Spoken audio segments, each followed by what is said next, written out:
What's going on, y'all? I'm here at Atlanta Harvest with Eliyahu. Eliyahu. You running and own the place? Yes, me and my family, we are the owners and operators of 3 farms here in Georgia. Okay. This one here is our urban location where people can come shop and experience the farm and volunteer and learn, and we do have classes and stuff like that. All right. And we have a production farm in Griffin where we raise our livestock, cows, sheep, goats, chicken, lots of produce growing, fruits growing. We have another farm in Dublin, Georgia. Lots of fruits growing there, lots of produce growing there. So we're just kind of doing it all. But people come here to shop. I got a question for you because I feel like we were talking earlier. God put Adam in a garden at first. You know, had him work it, do whatever he could. A lot of things today, a lot of us are struggling with the price of groceries. I just bought.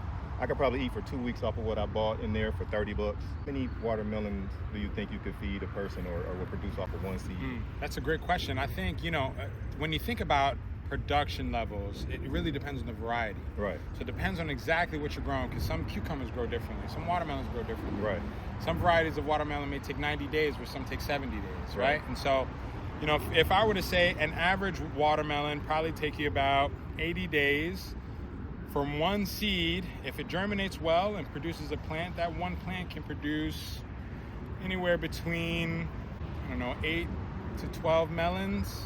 Just depends also depends on the size of the melon. So you can manipulate it to do more or to be a different size. So it depends. But then those watermelons produce 1 million melons. Exactly, right. When I'm starting off with the one seed, so you get one seed that produces 8 to 12, but a watermelon has countless, and I feel like as far as men and human beings, that is kind of like our purpose in life, to plant the seeds and grow. The Bible uses a lot of parables. It talks about the parable of the seed that fell on bad ground, the ones that fell on good ground. I appreciate what you got going on out here and the garden and everything. I'm from Mississippi. When I grew up, we had a peach tree in the backyard.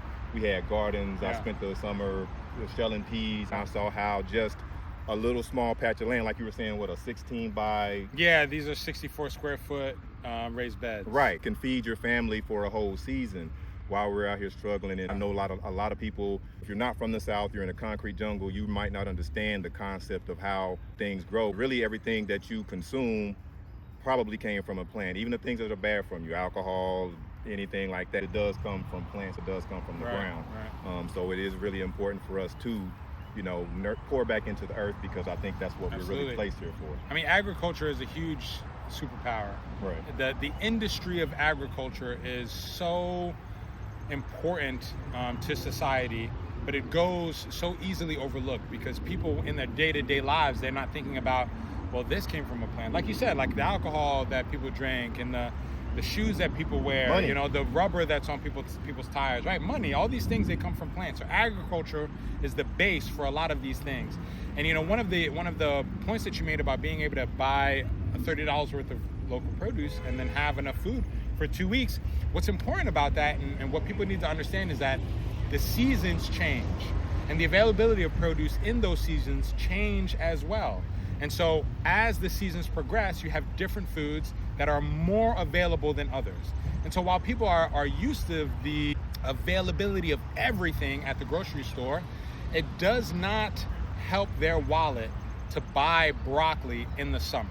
Right. To buy watermelons in the winter. These things are available in their seasons because that's what your body needs in that season. Okay. And so you should be eating the things that are seasonally available. And when you do that, the price is always cheaper. I can sell my cucumbers for $1.50 a pound rather than $2.50 a pound, which they got at Sprouts or Whole Foods or whatever, because not only is it coming straight out of my ground, I don't have to deal with the middleman, right, but also because it's available. Right. I've got hundreds of pounds of squash and zucchini and cucumbers and melons. Like, all these things are so abundant, so I can give people better prices and they can eat well, but only when they buy in season. And so there's so many things available now: peppers, eggplant, okra, the things that I mentioned before, greens, you're making me lettuce. hungry. You're making me hungry. There's so much food, and people just don't really understand. And so being economical is not just about, let me kind of balance what I'm spending my money on. It's also understanding the cycle of it all, right? Because they say, what's the cycle when things are available or things are not available?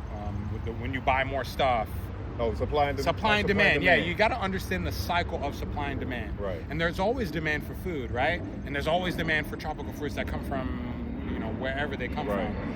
You know, but there's also a demand for these regular things. Right. Cucumbers, regular. You know, greens, regular. Right. They're so regular, and they're available, but you just have to find the healthiest, most nutritional option. Right. And generally, that option, if it's in season, is going Right. to be the best price for you as well. Two more things, because like I said, I can stand here and talk to you about Yeah. this stuff all day because you're an expert in the field, but I've always had an interest in it. And you know what I'm saying? I think I'm a farmer at heart, or that resonates with me. Hey man, blood. When people say, oh, do you know how much sugar bananas got in it? How many these fruit got in it? So the natural things get condemned along with the things that Absolutely. are necessarily good for you. Right.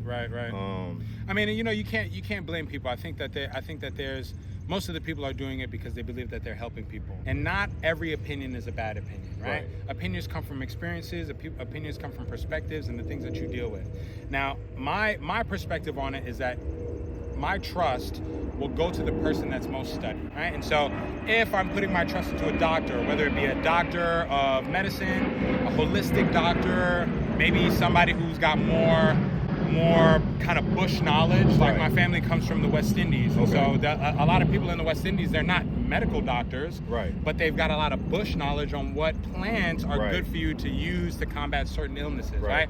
How people kind of know now, oh, soursop and soursop leaves are great for fighting cancer. Cerasee tea is great for fighting cancer. So these things were knowledge, was intelligence that the people in that area where those things grew had already.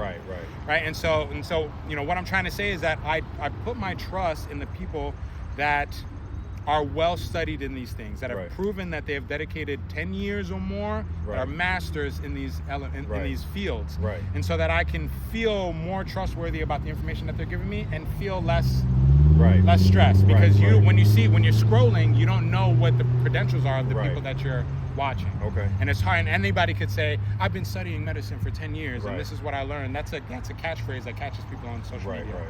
So what I think is important is that you find a trusted source. It's always good to find somebody that's local.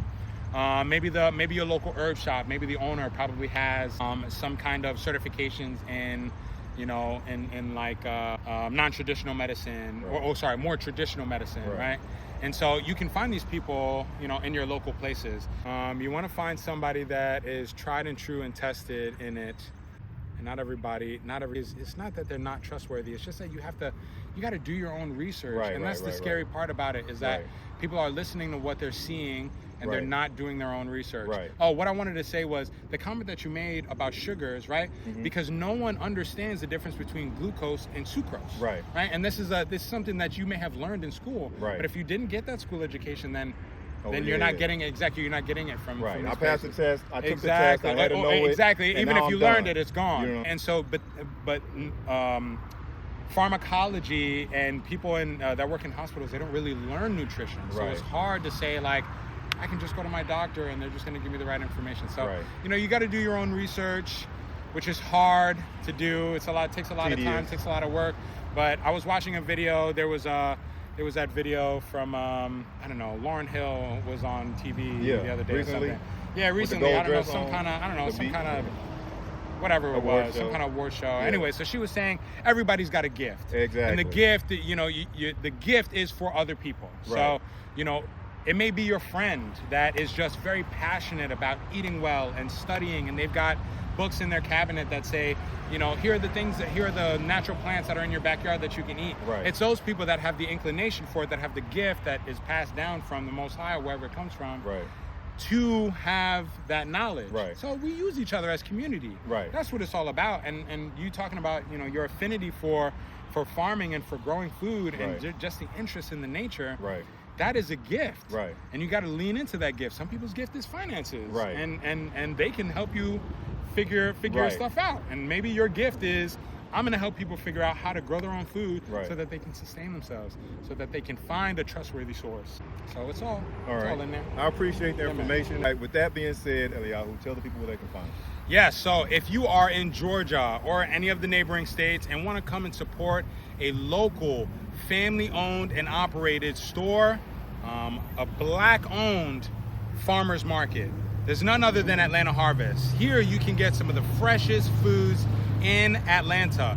We've got everything from meats, beef, lamb, chicken, eggs, produce, some of the things that I mentioned before, tons of watermelon, tons of in-season produce that'll give your body exactly what it needs. Plus, we import a lot of foods from the Caribbean, things like soursop, things like sea moss, things that'll really help to turn your health around. And we're happy to give you any of the knowledge that we can. We do classes, we do volunteering, we do so much to uplift and benefit the community, and we have that available for you. Now, our location here in Ellenwood is 3529 Anvil Block Road, Ellenwood, Georgia. So you can come and see us Sunday through Friday from 11 a.m. to 6 p.m. And follow us on social media on Instagram and on Facebook at Atlanta Harvest. And if you're a TikToker, follow us at Black2 Farming.